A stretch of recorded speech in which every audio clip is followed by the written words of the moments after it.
Hi there. My name is Savannah Bennett, but for most of my life, I felt like I barely existed. I had a twin sister, Scarlett, the golden child, the perfect daughter. She had everything handed to her: the attention, the admiration, the love. And me? I was nothing more than a shadow in my own family. I should have known better than to expect anything different on graduation night. The house was filled with laughter, with toasts made in Scarlett's honor. And then, my mother stood up, raised her glass, and made an announcement. A dream trip to Florida. A perfect graduation gift. For Scarlett. No one even looked at me. No one asked what my plans were. I was invisible. Again. But it wasn't just the trip. It was the lie. The long-standing deception that kept me in the dark my whole life. The whispered words I wasn't meant to hear. Savannah? She was never part of the plan. That night, something inside me changed. I realized I had spent 18 years waiting for a family that would never truly see me. But now I was done waiting. Because if I wasn't part of their plan, then maybe it was time to make one of my own. The grand hall of the Bennett estate buzzed with laughter, clinking glasses, and the murmured conversations of Charleston's elite. Chandeliers bathed the marble floors in a golden glow, and the air was thick with the scent of champagne and expensive perfume. Tonight was a celebration, one that, as usual, had nothing to do with me. I stood at the edge of the room, my fingers tightening around the stem of a champagne flute.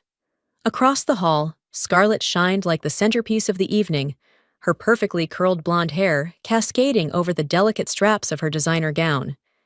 She wore the adoration of the crowd like a second skin, basking in every compliment, every glance of admiration. "Scarlett, darling, you must be so proud." A woman in pearls gushed, her voice dripping with southern charm. Scarlett laughed, effortless and radiant. "Oh, I am. It's been a whirlwind, but I couldn't have done it without Mom and Dad."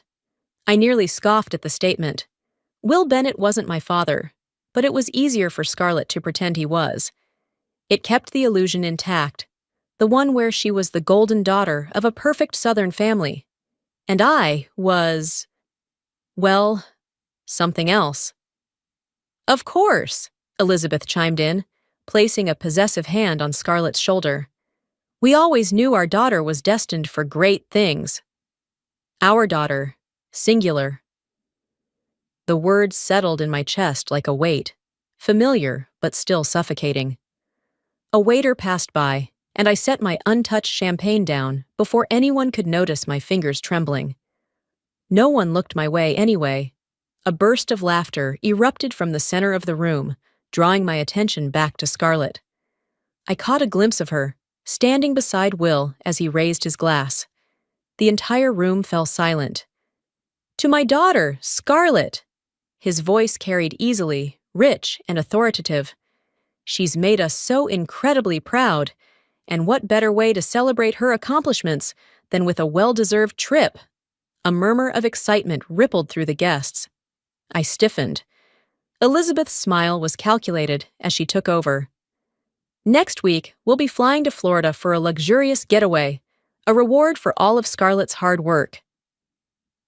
The room erupted into polite applause. Scarlett clapped her hands together in delight, eyes wide with excitement. I blinked.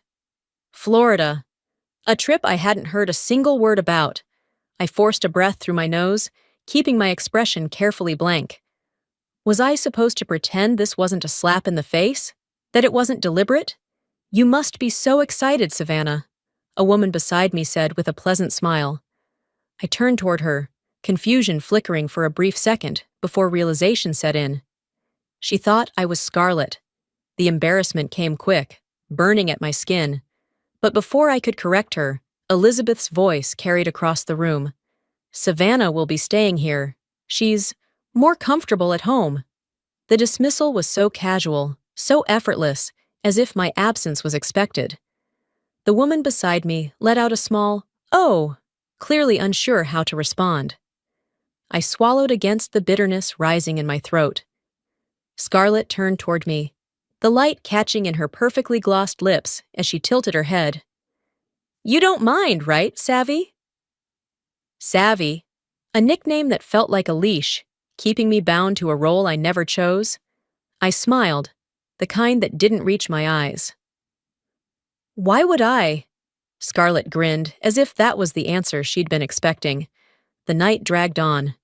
I played my part, standing at the fringes, exchanging empty pleasantries, nodding at conversations that had nothing to do with me.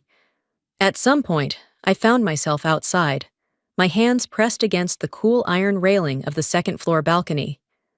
The party continued behind me, muffled through the walls. The night air smelled of magnolia and salt from the nearby marshes. I closed my eyes and inhaled deeply, trying to anchor myself. She was never part of the plan. My breath stilled. Elizabeth's voice, barely audible through the crack of the open window behind me. You worry too much. Will's voice followed, dismissive. We did everything right, Elizabeth said, firmer this time. Scarlett is the future of this family. Savannah, she was never part of the plan. Something inside me fractured. I stepped away from the balcony railing, the words repeating in my mind like an echo I couldn't silence. Never part of the plan. I turned, glancing back through the window. Elizabeth was standing near the grand piano, swirling the champagne in her glass. Her posture was relaxed, her expression unreadable. She hadn't meant for me to hear. But I had. And I would never forget it. The next morning, I walked downstairs, my body heavy with exhaustion. I hadn't slept much. The weight of last night still sat in my chest like a stone, pressing down with every breath. The house was quiet, too quiet, except for the faint clinking of china coming from the dining room. The scent of freshly brewed tea mixed with the lingering aroma of expensive candles that never seemed to burn out. Elizabeth sat at the head of the long mahogany table, her posture straight, her expression composed. She didn't even look up when she spoke. Savannah, we need to talk. I didn't respond. Instead, I pulled out a chair, the scrape of wood against marble the only sound between us. I already knew whatever she was about to say would be nothing I wanted to hear. She finally glanced up, a small, polite smile playing at the edges of her mouth, the kind she reserved for guests, strangers, people she had no emotional investment in. I assume you heard about Scarlett's Florida trip. I clenched my jaw, refusing to give her the satisfaction of a reaction. She lifted her teacup, taking a slow sip before setting it back down. You'll stay here and take care of the house while we're away. That was it. No explanation, no offer, no question of whether I had plans of my own. I stared at her, my pulse pounding in my ears. Why do you treat me like I don't exist? It was the first time I'd ever said it out loud. The words sat between us, sharp and dangerous. Elizabeth sighed, the kind of sigh that people gave when they were forced to explain something tedious. She folded her napkin neatly on her lap before meeting my gaze. Because, Savannah, she said simply, life isn't fair. And you, my dear, were never meant to be the star. The words struck like a slap, but I refused to let her see it. Her gaze lingered on me for a moment before she stood, smoothing out the fabric of her perfectly pressed blouse. Brunch starts at 11. Do try to look presentable. She left me sitting there, alone with nothing but the quiet hum of the house and the unshakable truth. I would never matter to her. The restaurant was one of the most exclusive in Charleston, a place where socialites gathered to sip mimosas and discuss matters that were as polished as the silverware they used. The kind of place where appearances were everything. I sat at the far end of the table, watching as the conversation revolved around Scarlett, as if the entire world spun in her orbit.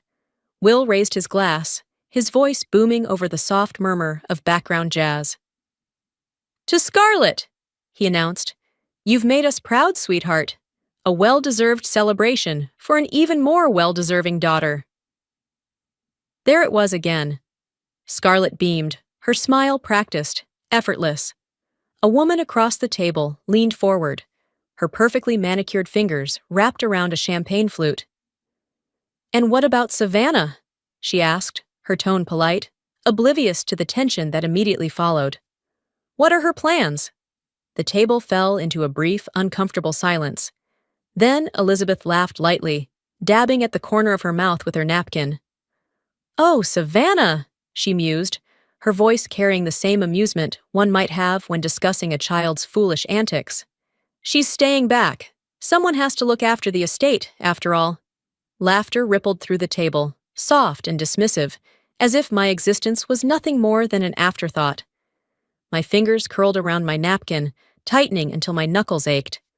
I could feel it, this slow, simmering heat beneath my skin, building with every second that passed. Scarlett glanced at me from across the table, her lips parted slightly, as if she wanted to say something. But she didn't. She never did. I pushed my chair back, the sound scraping against the floor, loud enough to cut through the noise. The laughter died. Every eye turned to me. I looked at Elizabeth, at Will, at Scarlett. They expected me to stay silent. Again. Instead, I lifted my chin, my voice unwavering. "Enjoy your trip, Scarlett." I paused, letting my words settle, then added, "Just remember, you're not the only Bennett in this family, whether you like it or not." A hush fell over the table, thick and suffocating. Scarlett's expression was frozen in place, shock flickering behind her carefully maintained composure. Elizabeth's lips pressed together, but there was something else in her gaze. Not anger, not surprise, but calculation. I turned on my heel and walked out of the restaurant, stepping into the warmth of the afternoon air. For the first time in my life, I refused to be invisible. That evening, I sat at my desk, the only light in my room coming from the soft glow of my laptop screen. My fingers hovered over the keyboard, hesitating before I finally typed in the name that had been rattling around in my head all day. Jonathan Carter. I hit enter. The search results loaded, and my heart pounded as I scanned the page. Most of it was dull. Business records, a few outdated financial articles, nothing unusual. But then, my eyes caught a headline buried beneath the clutter of irrelevant links. Scandal rocks business mogul. Jonathan Carter. Abrupt fall from grace. 18 years ago. 18 years ago. The exact time I was born. A chill crept down my spine. I clicked the article, my pulse quickening as the page loaded. The article was old, the formatting outdated, but the words felt sharp, like they had been waiting for me all these years. Jonathan Carter had once been a rising star in the corporate world, a man with a reputation for turning struggling businesses into empires. Then, without warning, he had vanished. The article didn't say much, only that his departure was sudden, shrouded in secrecy. A family scandal had been mentioned but never fully disclosed. There were no details, no explanations. Just rumors that swirled before fading into obscurity. I scrolled further, and then I saw it. A photograph, grainy and faded with time, but unmistakable. Jonathan Carter, young, charismatic, smiling, and standing right beside him, her manicured hand resting lightly on his forearm. Elizabeth Bennett. My breath caught. I stared at the image, my mind scrambling to make sense of what I was seeing. There was no doubt. My mother had known Jonathan Carter, and judging by the way they were standing together, she hadn't just known him, she had been close to him. I swallowed, a bitter taste coating my tongue. Elizabeth had spent my entire life dismissing my questions about our family's past. She controlled everything, down to the smallest details, as if rewriting history to fit whatever narrative she wanted. But now I had proof that there was more to the story. I saved the article, my hands shaking slightly as I took a screenshot of the image. My mother had gone to great lengths to keep Jonathan Carter out of our lives. And if my gut was right, it wasn't just because he had once been an associate of hers. I exhaled, my mind racing. I needed answers. And there was only one person I could turn to. I opened my messaging app and attached the image to a text. Charlotte Whitmore, my grandmother, the only person in this family who had ever looked at me like I was more than an afterthought.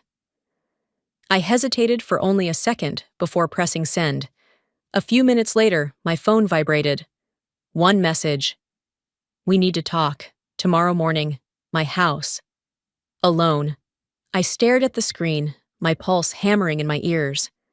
I didn't know what she was going to tell me, but whatever it was about to change everything. The next morning, I parked outside Charlotte's house, my fingers gripping the steering wheel so tightly that my knuckles ached. The modest white cottage, covered in climbing ivy, stood in stark contrast to the Bennett estate. There were no iron gates, no pristine hedges trimmed to perfection, just a welcoming front porch with a rocking chair swaying slightly in the breeze. I exhaled, steadying myself. It was time for answers. I stepped out of the car, gravel crunching beneath my feet as I walked up the front steps. The door creaked open before I could knock. Charlotte stood there, her sharp blue eyes softening as she took me in. She didn't smile. She didn't ask me why I was here. She already knew. "Come inside, sweetheart," she said gently, stepping aside. "There's something I should have told you a long time ago." The warmth of her home wrapped around me like a blanket, the scent of cinnamon and fresh coffee filling the air.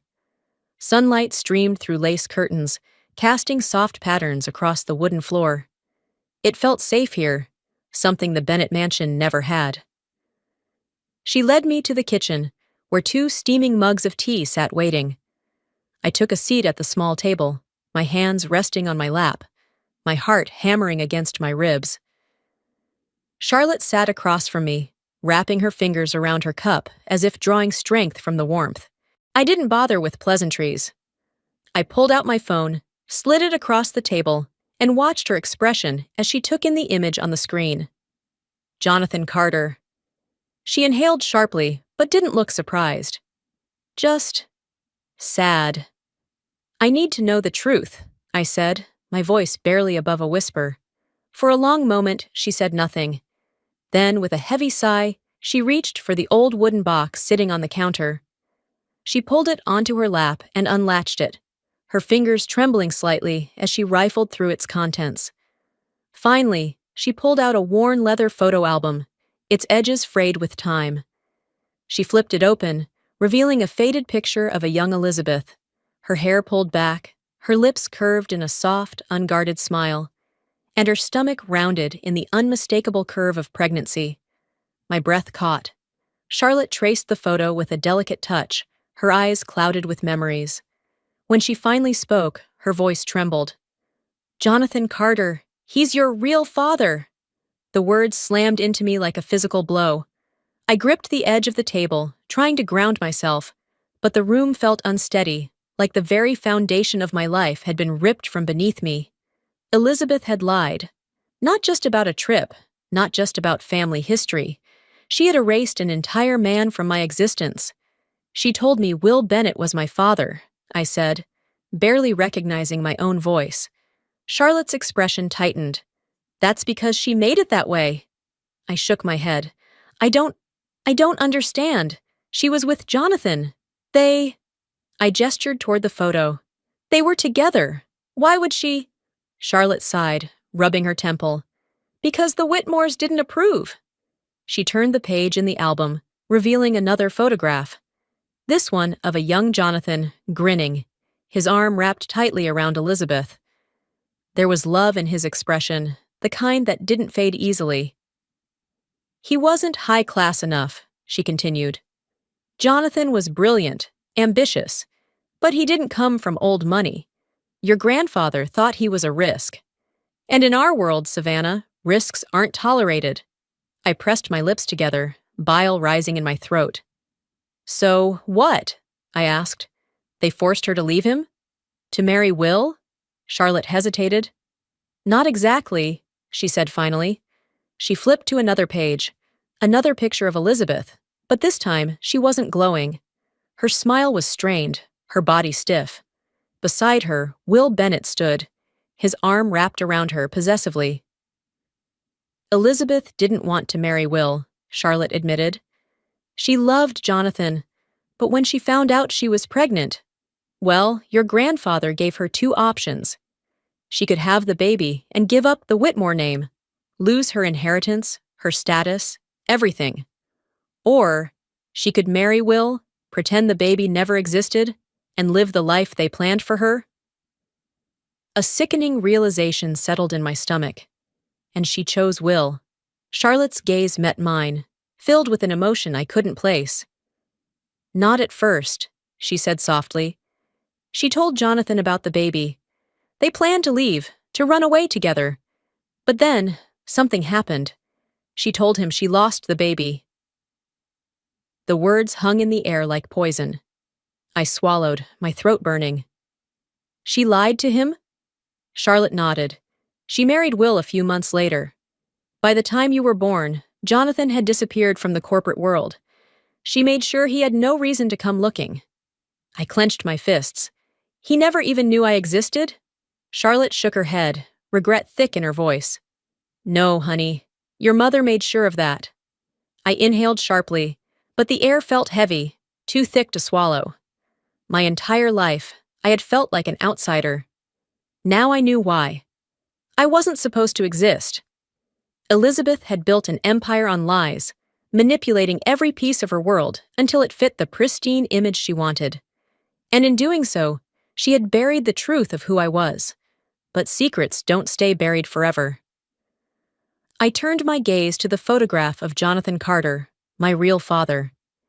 His eyes, my eyes, stared back at me, and something inside me shifted. It wasn't just sadness. It was rage. I need to find him. Charlotte hesitated, but when she spoke, there was no argument in her tone. "I thought you might say that," she murmured. I pushed back from the table, my heart pounding, my mind already racing with what came next. For 18 years, Elizabeth controlled my life. But that ended now. Later that night, I sat in my car, staring at the small, unassuming house in front of me. The porch light flickered, casting a dim glow over the cracked sidewalk and neatly trimmed hedges. A wind chime swayed gently in the night breeze, the soft, clinking sound oddly soothing against the storm raging inside my chest. I gripped the steering wheel, my pulse hammering in my ears. The name on the mailbox was clear, unmistakable. Jonathan Carter. For 18 years, I had no father. Only lies, only silence. And now, I was seconds away from facing the man I never knew existed. My hands trembled slightly as I reached for the DNA test results tucked inside my bag. I had memorized every line, every statistic that proved I wasn't just some lost girl searching for answers. I had a right to be here. I took a deep breath, exhaled sharply, and pushed the car door open. My boots crunched against the pavement as I made my way toward the front porch. With each step, doubt whispered in my ear. What if he didn't believe me? What if he had a new family now? What if he didn't want me? I shook the thoughts away and climbed the porch steps. My fingers curled into a fist, hovering over the wooden door. This was it. I knocked. For a moment, nothing. Just the chirping of crickets and the hum of a distant car passing by. Then, the porch light flickered again, and I heard the slow creak of the floorboards behind the door. It opened. A tall man stood there, his frame lean but strong, dressed in a plain button-down and jeans.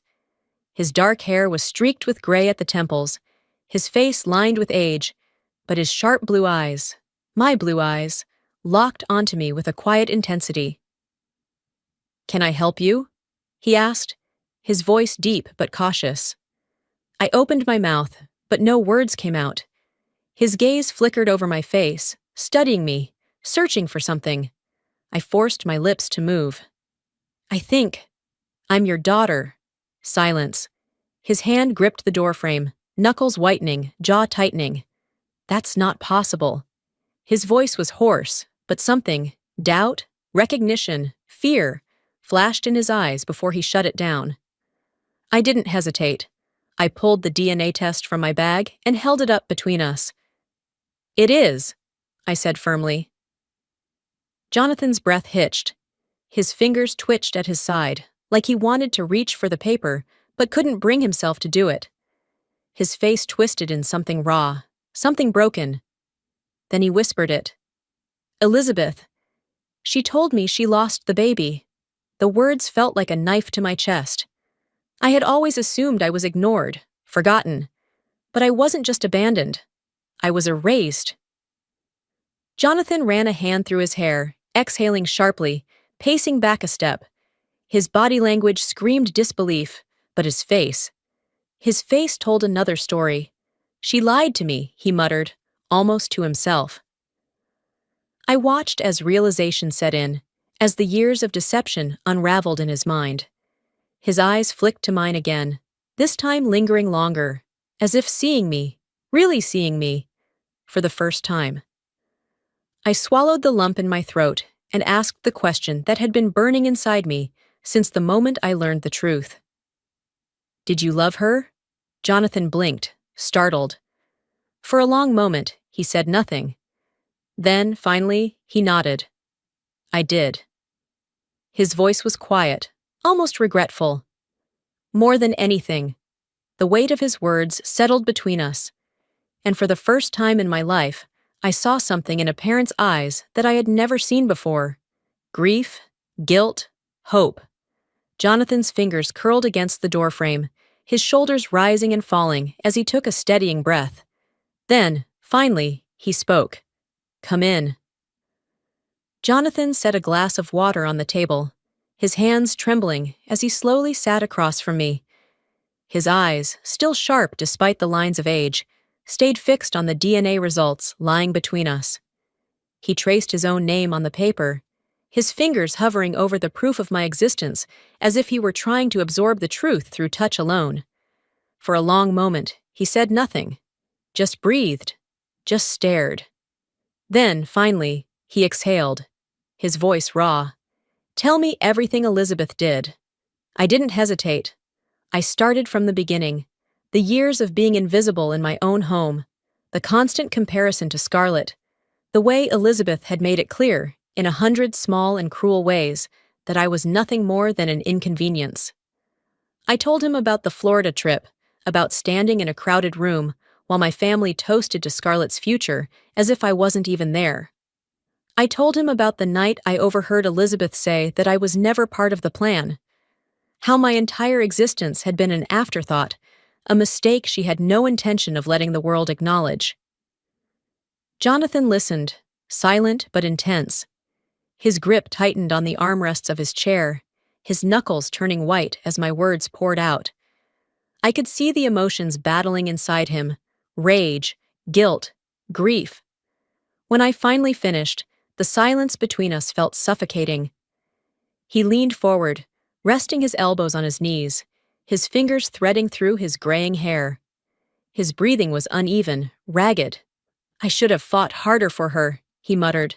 I should have known she was lying. I shook my head. My own hands were curled into fists in my lap, but my voice was steady. You didn't know. You couldn't have known. He let out a bitter laugh, shaking his head. But I should have suspected. The Whitmores never wanted me near her. I wasn't enough for them. No connections, no wealth, no power. He swallowed hard, his voice thick with regret. I told myself she loved me enough to choose me anyway, that we could build a life together, no matter what her family thought. And then, just like that, she was gone. She told me she lost the baby, that she needed time to heal. And I believed her. His voice cracked on the last words, and something inside me twisted painfully. I had spent my entire life feeling abandoned, unwanted. But looking at Jonathan now, I saw something I never expected. He had been abandoned too. I wasn't the only one Elizabeth had erased. Jonathan inhaled sharply, rubbing a hand over his face. I lost 18 years of your life, Savannah, and that's on me, too. His words settled heavily between us. I wanted to tell him it wasn't his fault, that I wasn't even sure what to do with this new reality. But the pain in his eyes mirrored something in my own, and maybe, for the first time, I didn't have to carry it alone. I looked around his home, small, modest, but warm. Shelves lined with books, a few framed photos of places, people, but none of me. It wasn't his fault, I reminded myself, but it still hurt. Jonathan leaned back in his chair, letting out a slow, measured breath. Then he looked at me, really looked at me, his expression shifting into something new, something firm. "Savannah, do you want to fight for what's yours?" I blinked. "What?" His jaw tightened. "Elizabeth took everything from me, and now she's trying to take everything from you. Are you ready to fight back?" His words sent a shiver down my spine. Fight back. For years, I had let things happen to me. I had stood in the shadows while Scarlett basked in the light. I had let Elizabeth dictate my worth, had let her decide where I fit in her carefully curated world. But Jonathan was right. I had a right to exist. I had a right to claim my place. I met his gaze and for the first time felt something new burning in my chest. Determination. "Yes," I said, my voice unwavering. "I am." Jonathan nodded, pushing himself up from the chair. He reached for his coat, slipping it over his shoulders with quiet resolve. "Then let's begin." In the dim glow of her office, Elizabeth leaned back in her leather chair, one hand wrapped around a delicate crystal glass of wine, the other holding the phone to her ear. The air in the Bennett estate was still, almost too still, as though the house itself was waiting for the next move. On the other end of the call, Robert Hale, longtime family lawyer, fixer, and confidant, sighed deeply. He had been expecting this. "Savannah knows," Elizabeth said, her voice deceptively calm. She went to Jonathan. Hale's pause was long enough to confirm he understood the weight of those words. "Then it's time we remind her why she doesn't belong in this family," he murmured. Elizabeth smirked and took a slow sip of her wine, the rich taste spreading over her tongue. "Exactly." She ended the call, setting the glass down on the polished mahogany desk.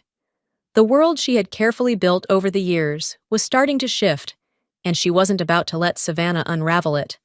What was hidden should remain hidden. The door to the office was cracked open.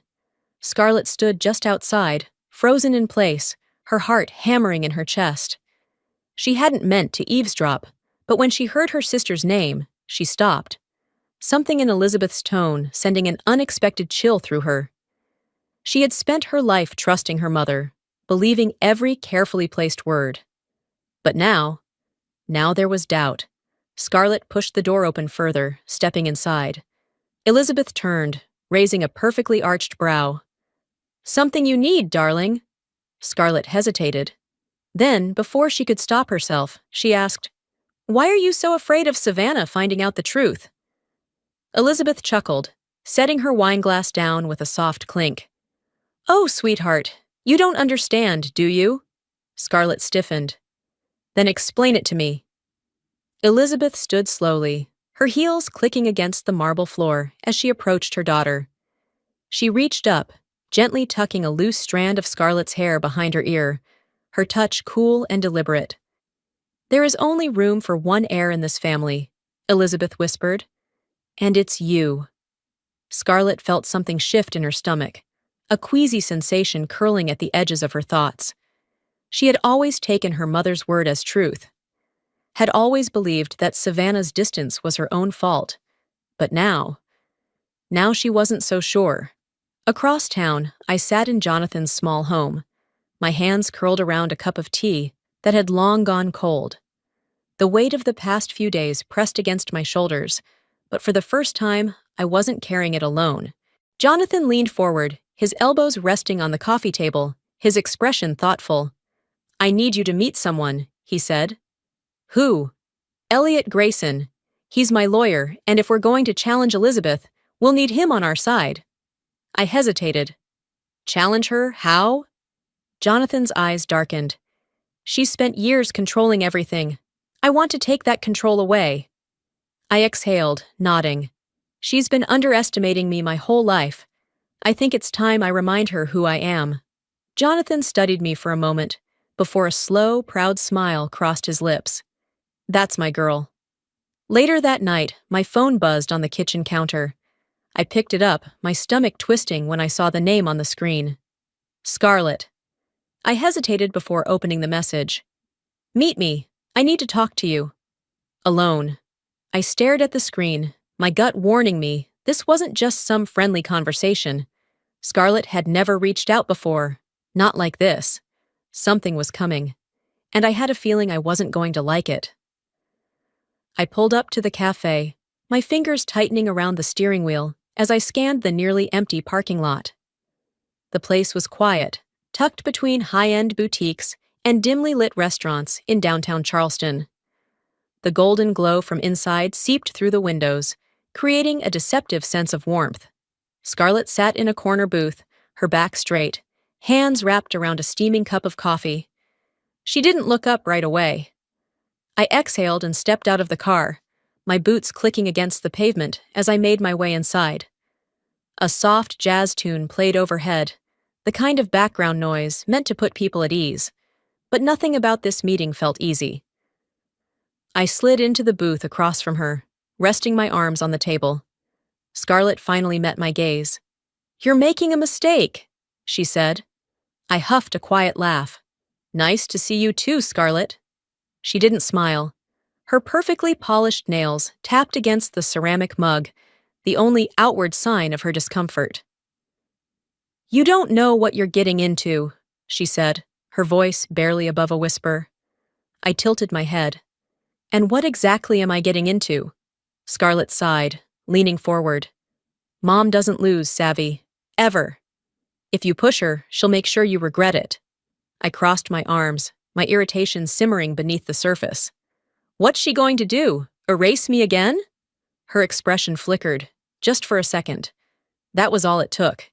"She can do worse," she admitted. A chill settled over me. I had known Elizabeth was ruthless, but the way Scarlett said it, there was something deeper there, something she wasn't saying out loud. "Why are you telling me this?" I asked, studying her closely. Scarlett hesitated, her grip tightening around the coffee cup. "Because," she exhaled, "because I don't want you to get hurt." It was the first time I had ever seen doubt in her. For years, she had blindly followed Elizabeth, basking in the attention, the privileges. But now, there was uncertainty.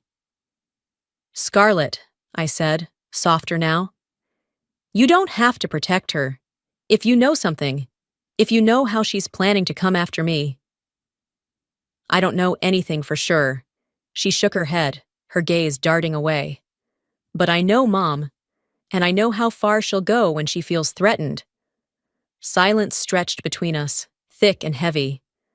Scarlett had never reached out to me before, never warned me, never cared enough to. But now, for the first time, I saw it.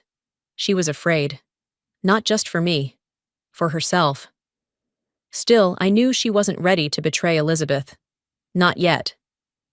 "You still want to believe she's the good guy," I said, watching her carefully. Scarlett swallowed but didn't argue. She pushed back from the table, grabbing her purse. "Just be careful, Savvy." And with that, she walked out, her figure disappearing into the night. I sat there for a moment, my mind racing. Then my phone buzzed. I glanced down at the screen. Unknown sender. Frowning, I opened the email. There was no message, no subject line, just an attachment. I tapped it, and a document loaded onto my screen. I skimmed the first few lines, and then my breath hitched. Bank transactions, offshore accounts, shady deals. It was a financial trail leading straight back to Elizabeth Bennet. I scrolled further, my heart pounding. Whoever had sent this, they had given me the weapon I needed to fight back.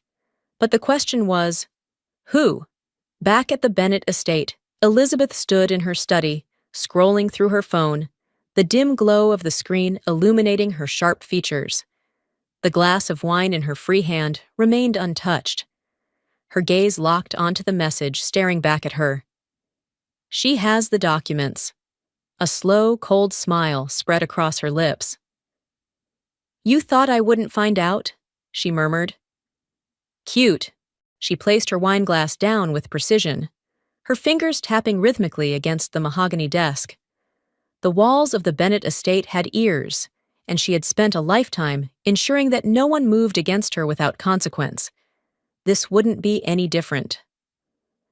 I sat at my kitchen table, the only light coming from my laptop screen, my hands motionless over the keyboard.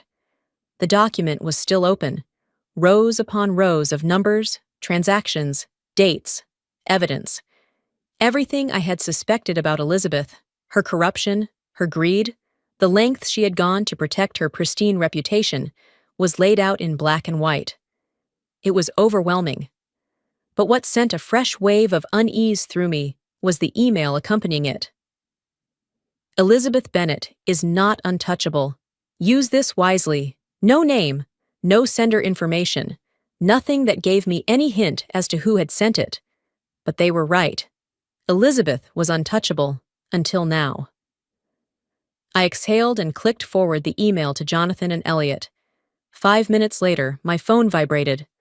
I answered on the first ring. "This is enough," Jonathan said, his voice urgent. "This is more than enough to bring her down."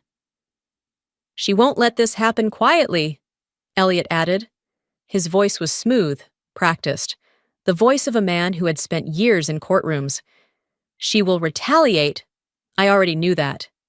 "She's underestimated me my whole life," I said. "She thinks I'll back down. She thinks I'm weak." Jonathan's voice was firm. "Then let's show her she's wrong." I clicked off the call, my heart hammering against my ribs. This was it. This was the first real move.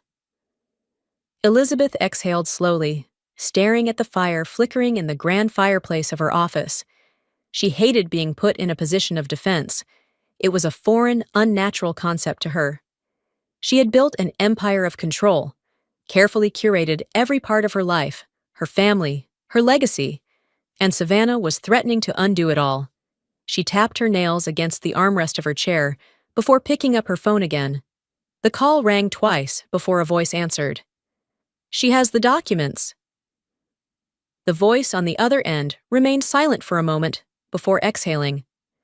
"And what would you like me to do about it?" Elizabeth's lips curled upward. "You know what needs to be done." A knock at my door sent a sharp jolt through my chest. I glanced at the clock. Nearly midnight. The unease curled in my stomach before I even stood. My apartment wasn't the kind of place where people dropped by unannounced. Not at this hour. A second knock, louder this time. I stepped forward, cautiously peering through the peephole. 2 men in dark suits stood on the other side, their expressions blank, professional. I hesitated for half a second before unlocking the door. "Savannah Bennet?" one of them asked. I nodded, my pulse quickening. The man in front held out a thick envelope. "You've been served." I took the envelope slowly, my fingers tightening around the edges as I flipped it over. Elizabeth's name was listed at the top of the legal document inside. Of course. I felt the air leave my lungs as the weight of the moment settled over me. Elizabeth just made her first move, and I wasn't backing down. In her law office, Elizabeth smirked as she poured herself a glass of wine, swirling the dark liquid in the glass before taking a slow sip. "Let's see how well she plays under pressure," she murmured. Her perfectly manicured nails tapped against the thick stack of legal papers sitting on her desk, the lawsuit she had just set into motion. Savannah thought she was clever, thought she could challenge the very foundation Elizabeth had built. But she had just made the biggest mistake of her life. I sat stiffly in Elliot Grayson's law office, staring at the lawsuit in my hands. The words blurred together, my vision tunneling on the bolded accusations. Defamation. False allegations. Irreparable damage to reputation. My stomach churned. Elizabeth wasn't just trying to scare me. She was going for blood. Jonathan paced behind me, his fury practically radiating off of him. "This is ridiculous," he muttered, rubbing his temples before stopping to face Elliot. "How solid is this?" Elliot sighed, adjusting his glasses as he leaned back in his chair. "She's claiming that Savannah has deliberately spread false information to ruin both her personal reputation and Bennett Industries." He tapped the edge of the paper. "She's demanding financial damages and a public retraction." I scoffed, tossing the papers onto the desk. "She's trying to silence me." Jonathan's voice was dangerously low. "She won't get away with this." Elliot studied me carefully, steepling his fingers together. "Elizabeth knows what she's doing. This isn't just about the lawsuit, it's about perception. She wants to force you into a corner before you can go public with what you found." I clenched my jaw. "Of course she did. And she's betting I'll back down," I said, keeping my voice steady. Elliot nodded. "Most people would." I met his gaze. "She doesn't know me as well as she thinks." Jonathan finally stopped pacing and took a seat beside me, his expression dark. "We go public." I turned to look at him, blinking in surprise. Elliot raised an eyebrow. "You mean release the documents?" Jonathan nodded, his jaw tight. "She hit first, but we control the next move. If we leak the financial documents before she can twist the lawsuit to her advantage, we take away her power. The media will turn on her before she can spin the narrative." It was a bold strategy, one that could completely change the course of this war. I hesitated, glancing down at my phone. The last text Scarlett had sent me sat at the top of my messages. "Be careful, Savvy. If I did this, if I went through with it, there would be no turning back." I inhaled sharply. "Let's do it." That night, I sat in my car outside a dimly lit news office, my fingers tightening around the flash drive resting in my palm. I was about to change the game. Steeling myself, I stepped out of the car and walked into the building. The journalist I had contacted, a woman named Lydia Cruz, was waiting in the empty office, her eyes sharp with curiosity as I approached. "Do you have what I need?" she asked. I handed her the drive. "This will expose everything." She studied me, her expression unreadable. "Once I publish this, there's no undoing it." I held her gaze. "That's the point." As I turned to leave, I whispered under my breath, "Let's see how she likes being the one under the microscope." At the Bennett estate, Elizabeth's phone vibrated against the polished surface of her desk. She picked it up lazily, glancing at the screen, until her eyes narrowed. Exclusive. Fraud allegations rock Bennett Industries. CEO under investigation. Her grip on the phone tightened, her knuckles turning white. She slammed the glass of wine down onto her desk, the liquid splashing over the rim. Her pulse pounded in her ears as her gaze darkened. "You little brat," she hissed. Savannah had just started a war, and Elizabeth never lost. My phone rang before the sun had fully risen, the harsh vibration cutting through the silence of my apartment. I groaned, rubbing my face as I reached for it. "Scarlett." I exhaled before answering. "Scarlett! What the hell did you just do?" she hissed. I sat up instantly, the weight of her words slamming into me. "You just blew up our mother's entire life." I ran a hand through my hair, inhaling slowly to keep my voice level. "No, Scarlett, she did this to herself." There was a beat of silence on the other end, a hesitation I never expected. For once, Scarlett wasn't immediately defending Elizabeth. I swung my legs off the bed, gripping the phone tighter. "She's been lying, manipulating, controlling everything for years. This isn't just about me, and you know it." Scarlett exhaled sharply. "You don't understand what you've started." I frowned. "I know exactly what I started." My laptop chimed with notifications. I grabbed it and flipped open the screen, my breath catching at the flood of emails and news alerts. Breaking: fraud scandal explodes at Bennett Industries. CEO Elizabeth Bennett under investigation. My stomach twisted. This wasn't just making headlines, it was everywhere. I barely had a second to process it before another call came in. "Jonathan." I clicked over. "Did you see?" "We forced her hand, Savannah," he said, voice clipped, "but she's not done yet." I swallowed hard, my pulse kicking up. Be ready for what comes next. At the Bennett estate, Elizabeth's grip on her phone tightened, her nails digging into the screen as she stared at the news coverage. She had prepared for many things, but not this. The world was watching. Her empire, her carefully constructed image, was unraveling. Her breath came sharp as she slammed the phone onto her desk, turning to Robert Hale, the family's longtime lawyer and fixer. "I don't care what it takes," she snapped. "Shut this down." Hale, ever calm, nodded. "I'll make some calls." Elizabeth exhaled, steadying herself. Then she scrolled through her contacts, her finger hovering over a familiar name. Scarlett. She pressed call. "Get to the house." Now Scarlett arrived at the estate an hour later, stepping inside cautiously. Elizabeth stood by the fireplace, the glow of the flames flickering against her sharp features. For the first time in her life, Scarlett saw something in her mother's eyes she had never noticed before: desperation.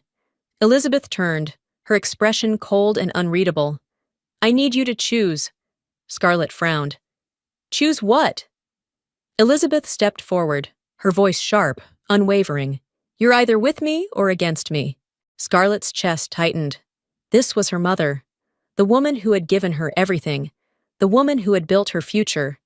But there was something else beneath the carefully constructed mask. Fear. Scarlett took a slow breath, her heart pounding. "I need time to think."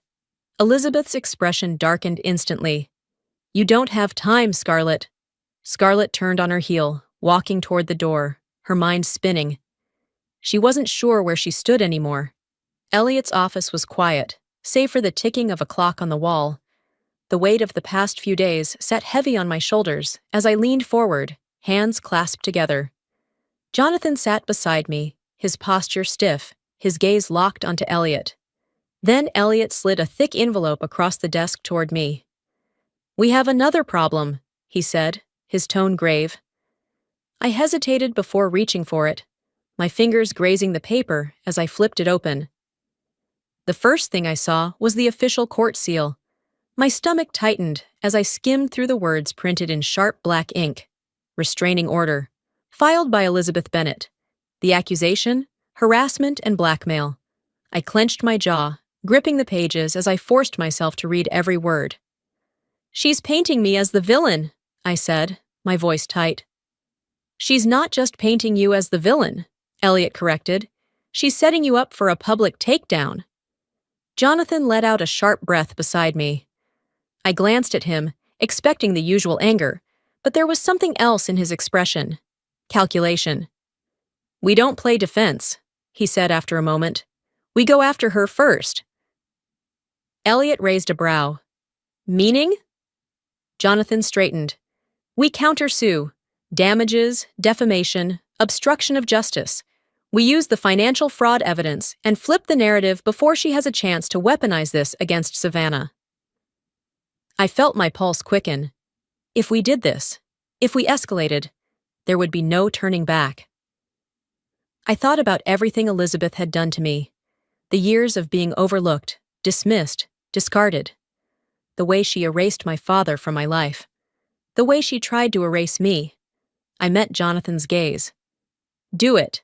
Elliot nodded. "I'll get the paperwork started." Jonathan reached across the desk and squeezed my shoulder.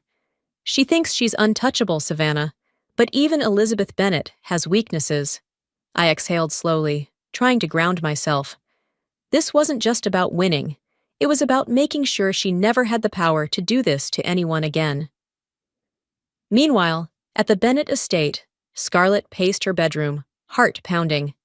She had spent years trusting Elizabeth, believing in the perfectly curated image her mother had crafted.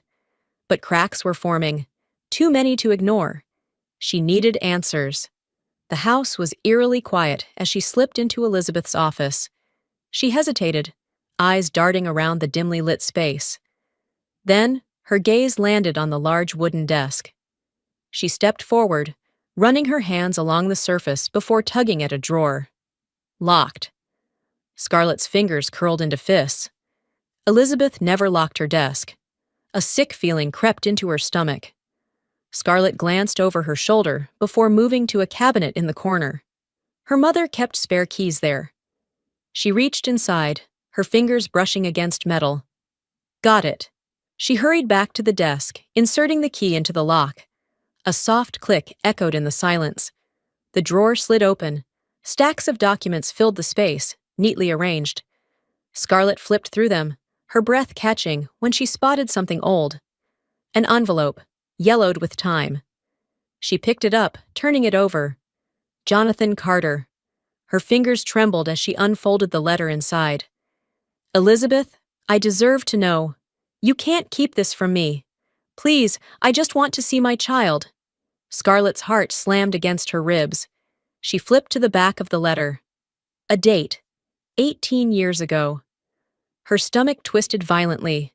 Jonathan Carter had known. He had tried. But Elizabeth never let him. Scarlett's throat went dry. This wasn't just about business.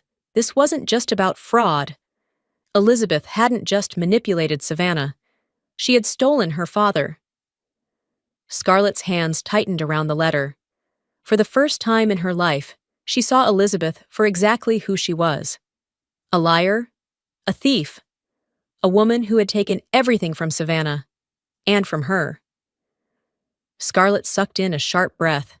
She needed to talk to Savvy. But was it already too late? Elizabeth sat alone in her office, the dim glow of her desk lamp casting shadows along the polished wood. A glass of wine rested in her hand, swirling lazily as she stared at the blank wall in front of her. She already knew. Scarlett had found the letter.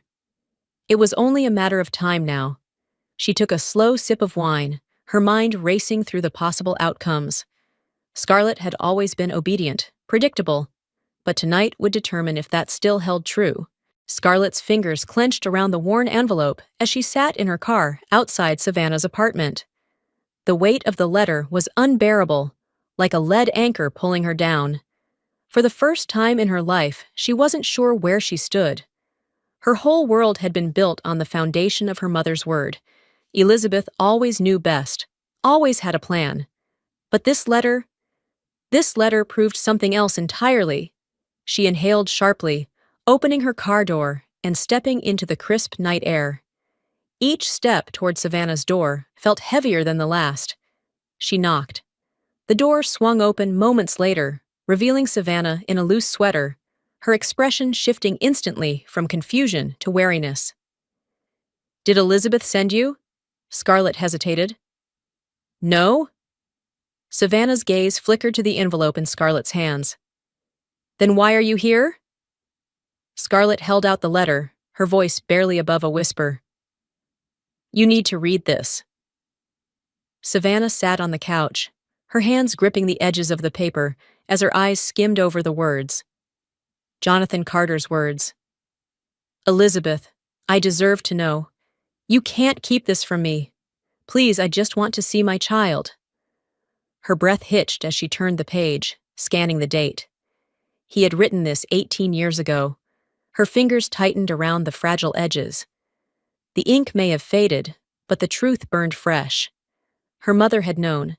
She had known all along that Jonathan wanted her. Elizabeth hadn't just erased him from Savannah's life. She had stolen him. Savannah's throat tightened, a bitter taste rising in the back of her mouth. "She knew," she whispered, her voice trembling. "She knew he wanted me." Scarlett sat stiffly across from her, hands clenched in her lap.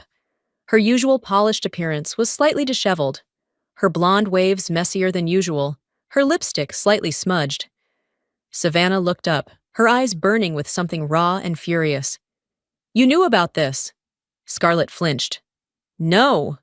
Savannah exhaled sharply, studying her sister, waiting for an explanation. Scarlett stared at the floor, her face conflicted. "I don't know who to believe anymore," she admitted, her voice unsteady. Savannah's pulse pounded in her ears. "Believe the facts, Scarlett." Scarlett swallowed, her brows furrowing. For once, she didn't immediately defend Elizabeth. Savannah's heart pounded. Was she getting through to her? At the Bennett estate, Elizabeth was already making her next move. She sat across from Robert Hale, her fingers tapping rhythmically against the edge of her desk. "She has the documents," she said flatly. Hale nodded. "The lawsuit was a start, but it won't be enough. She's too confident." Elizabeth's lips curled into a slow, cold smile. Then we take it further. Hale leaned in, waiting for instructions. Elizabeth picked up a folder, sliding it across the desk. She thinks she can win in court? She murmured. Fine, but by the time I'm done, she won't just lose the case. She'll be ruined. Hale flipped open the folder. Inside were falsified financial records, carefully crafted to paint Savannah as an unstable and reckless liability. Fabricating evidence is a dangerous game, he warned. Elizabeth merely smirked. Not if you play it well. Back at Savannah's apartment, the air was thick with unspoken words. Savannah stared at her sister, waiting for something, an admission, an apology, a reaction. Scarlett's phone buzzed. She glanced down, and her face paled. Savannah frowned. What is it? Scarlett hesitated, then turned the screen toward her. It was a message from Elizabeth. Come home. We need to talk. Savannah's stomach twisted. Scarlett's expression was unreadable. What are you going to do? Savannah asked cautiously. Scarlett exhaled, gripping the letter in her lap. I don't know. Savannah's chest tightened as she watched her sister stand, her heels clicking against the hardwood floor. Scarlett turned toward the door, hesitating for a brief second before walking out. Savannah sat motionless, dread curling around her like a vice. Had she just gained an ally, or was Scarlett about to betray her? Scarlett stepped into her mother's office, the air thick with tension. Elizabeth sat behind her mahogany desk, an untouched glass of red wine beside her. She didn't look up right away. Instead, she continued scrolling through her phone, her fingers moving with a slow, deliberate rhythm. Finally, she set the phone down, clasped her hands together, and smiled. I assume you've thought things through. Scarlett's heart pounded. She had spent the night staring at the letter from Jonathan Carter, replaying every moment of her childhood under Elizabeth's rule. Every lie, every manipulation, every time she had been told to look the other way. For the first time in her life, she had seen her mother for what she truly was, and she knew what she had to do. Scarlett lifted her chin. Yes. Elizabeth smiled wider. Good. Then you know where you belong. Scarlett exhaled slowly. Yes, I do. And for the first time, it wasn't by Elizabeth's side. The morning of the trial, Charleston Superior Court buzzed with activity. Cameras flashed as Savannah stepped through the heavy wooden doors, her head held high. Jonathan walked beside her, his expression unreadable, while Elliot Grayson flipped through a stack of legal documents, preparing for the biggest fight of Savannah's life. Across the hall, Elizabeth entered with Robert Hale. She was dressed impeccably, her tailored suit unblemished, her demeanor as cool and controlled as ever. But there was something beneath the surface, an edge of tension in her shoulders, the slightest flicker of uncertainty in her eyes. She knew she was losing control. Savannah met her gaze across the courtroom. Elizabeth smiled. Savannah clenched her fists. The war wasn't over yet. The courtroom was packed. Reporters lined the back, their notebooks and recorders ready. The judge entered, a gavel rapping sharply against the wood as silence fell over the room. Elizabeth's lawyers went first. Hale rose, his voice smooth and practiced. Your Honor, this case is nothing more than a desperate attempt by Savannah Bennett to tarnish her mother's reputation. She has a history of erratic behavior, and she is lashing out in retaliation for imagined slights. Savannah tensed as he continued. She was always jealous of her sister, always difficult. Now she's seeking to dismantle the very family that supported her. The words cut, but she didn't flinch. Then, Hale dropped the bombshell. We have submitted evidence to support these claims. Financial transactions showing reckless spending, reports from family doctors noting her unstable emotional state, testimonies from former employees who witnessed her unpredictable outbursts. Savannah's stomach twisted. She knew Elizabeth would play dirty, but this was worse than she had imagined. They weren't just discrediting her. They were trying to erase her. She gripped the edge of the table. Not this time. Elliot stood next. Your Honor, my client is not the one with a history of deception. He slid a thick file across the table to the judge. These are the real financial records of Elizabeth Bennet. The documents prove that for years, she has engaged in fraudulent transactions, moving money into offshore accounts to avoid scrutiny. Murmurs rippled through the courtroom. Elliot continued, his voice unwavering. This isn't about family. This is about corruption. Elizabeth Bennet has spent her life silencing those who could expose her. But today, the truth comes out. The judge flipped through the pages. Elizabeth's expression remained calm, but her fingers curled tightly around the armrest of her chair. And then the doors at the back of the courtroom opened. Everyone turned as Scarlett walked in. Elizabeth's mask finally cracked. Savannah held her breath as her sister moved to the witness stand. Scarlett's heels clicked against the polished floor as she took her seat, her hands folded neatly in her lap. She met Elizabeth's gaze. And then she turned to the judge. My mother lied, Scarlett said, her voice clear and steady. She hid the truth about Savannah's father. She manipulated us all. A stunned silence filled the courtroom. Elizabeth's breath hitched, her carefully composed face shifting for the first time. Scarlett inhaled sharply, her fingers curling in her lap. I love my mother, she said quietly, but I can't defend her anymore. Savannah's throat tightened. Scarlett wasn't just exposing Elizabeth. She was choosing a side. The verdict was swift. The fraud documents sealed Elizabeth's fate. The court ruled in Savannah's favor. Elizabeth Bennet's assets were frozen. Her reputation was in ruins. Federal fraud charges loomed on the horizon. For the first time in her life, Elizabeth had lost. As the courtroom emptied, officers approached her. Elizabeth stood, smoothing the fabric of her blazer. She walked with slow, measured steps, her face unreadable. As she passed Savannah, she paused just long enough to whisper, This isn't over. Savannah exhaled. Yes, it is. Outside the courthouse, Savannah stood next to Scarlett. For the first time, they were on the same side. The sun was high overhead, casting light on the new world they had stepped into. Scarlett turned to her, her voice uncertain. So, what now? Savannah glanced toward the crowd of reporters, the weight of everything settling into her bones. Now? Now, she was free. The salty ocean breeze drifted in through the open windows of the cafe, carrying with it the rhythmic crashing of the waves against the shore. I sat at a small corner table, my hands wrapped around a warm cup of coffee, staring out at the endless horizon.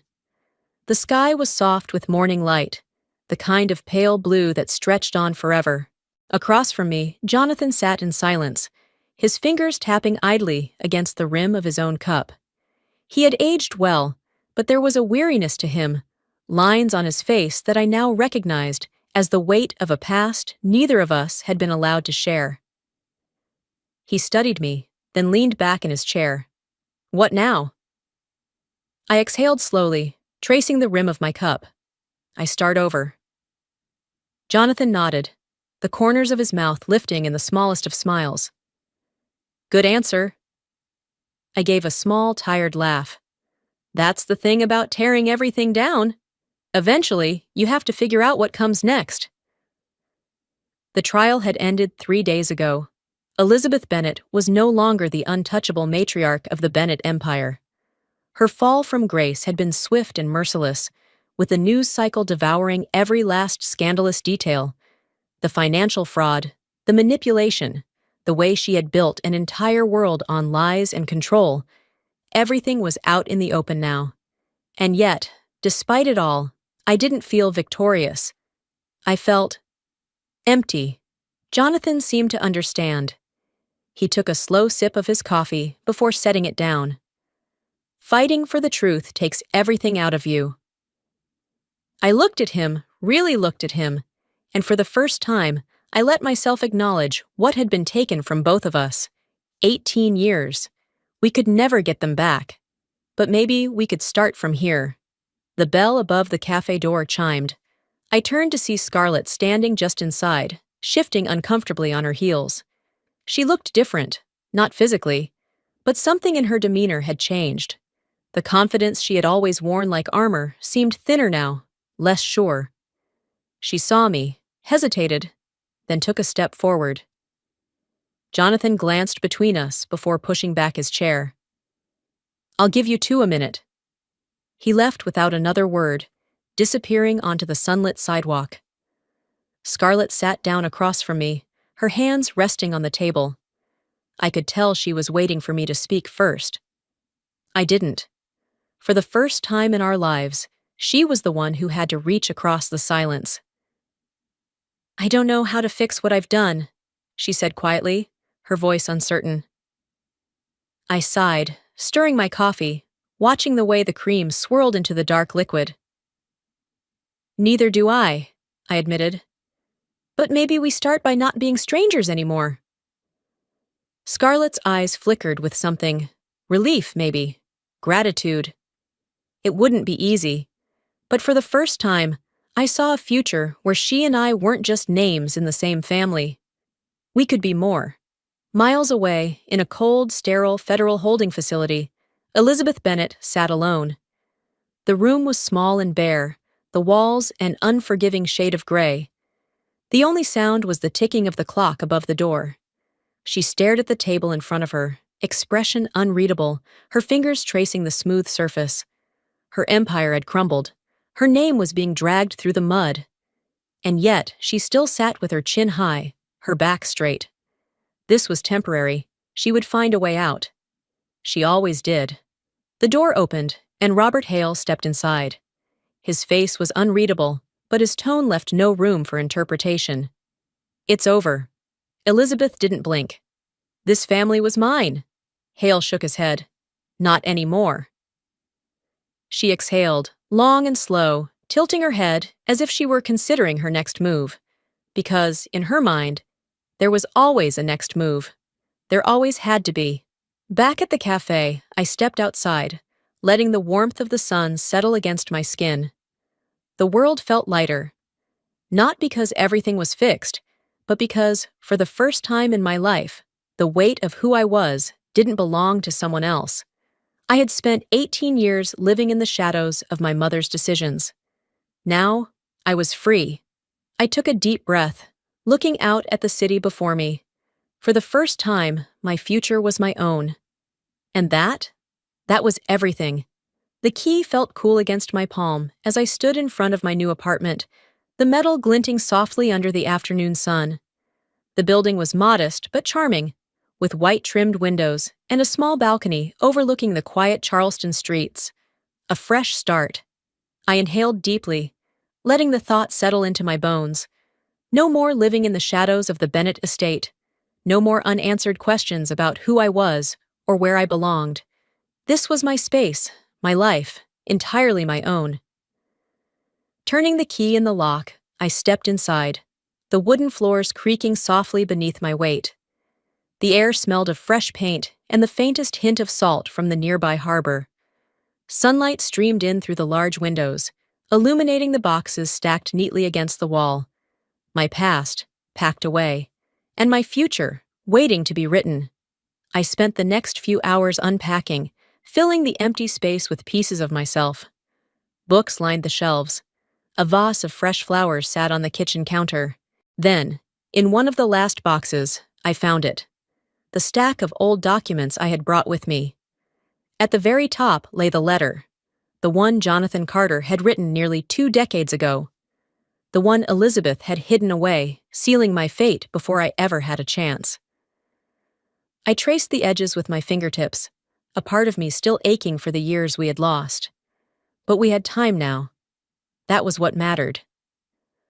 I placed the letter carefully into a box labeled Past. Then, I picked up a blank notebook and flipped to the first page. In bold capital letters, I wrote one word at the top: future. And for the first time, I wasn't afraid of what came next.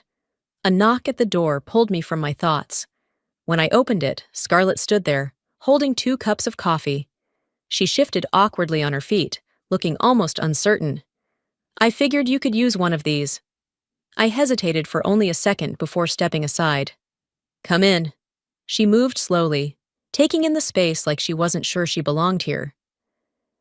Neither of us spoke as she placed the coffee cups on the counter.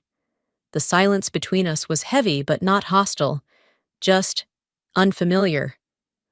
Finally, she exhaled. So, are we just going to pretend that none of this ever happened? I studied her face, searching for the answer I wasn't sure I had. I don't know, I admitted, but maybe we can try something new. Scarlett nodded, her expression softening. I'd like that. It wasn't forgiveness, but it was something. Later that evening, I found an envelope on my kitchen table, tucked beneath a small stack of mail. Jonathan had left it for me before heading back home. Inside, there was a single sheet of paper, a deed. I blinked, rereading the words. A small plot of land near the coast. Mine. A note was attached. Make this life your own. I ran my fingers over the words, something tightening in my chest. For so long, I had been fighting for a place in my own family. A place in the world that wasn't dictated by Elizabeth's rules or expectations. And now? Now, I had one. One I could build from the ground up. The night air was crisp as I made my way toward the ocean. The sand was cool beneath my bare feet, the tide rolling in and out in a steady, endless rhythm. For the first time, I let myself feel it. The weight of everything I had lost, and the freedom of everything I had gained. I wasn't a Bennett anymore. I wasn't someone's mistake, someone's secret. I was just Savannah. And for the first time in my life, that was enough. I turned toward the horizon, the last traces of sunlight slipping beneath the waves. The end of one story, the beginning of another. For so long, I let others define my worth. I let their expectations shape my future, their voices drown out my own. But not anymore. I am not just someone's secret, someone's mistake. I am my own story. And my story is just beginning. We all have the power to rewrite our lives, to break free from the past, and step into the future on our own terms. Strength isn't about never falling. It's about rising again and again until we stand firm in who we are. If this journey resonated with you, if you believe in reclaiming your own voice, your own worth, then join me. Subscribe, and let's move forward together.